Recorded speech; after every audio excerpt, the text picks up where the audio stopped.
Panam city থেকে আসছিলাম আমি এবং আমার পিলিয়ন। হঠাৎ করে একটা ট্রাক আরেকটা ট্রাককে টেনে নিয়ে যাচ্ছে।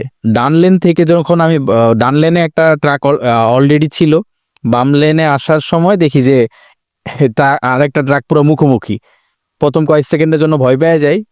তারপর আমার পিলিয়নকে বলি যে ক্যামেরা বের করে এটা একটা ভিডিও করতে, কারণ তখন আমার অ্যাকশন ক্যামেরা অফ ছিল।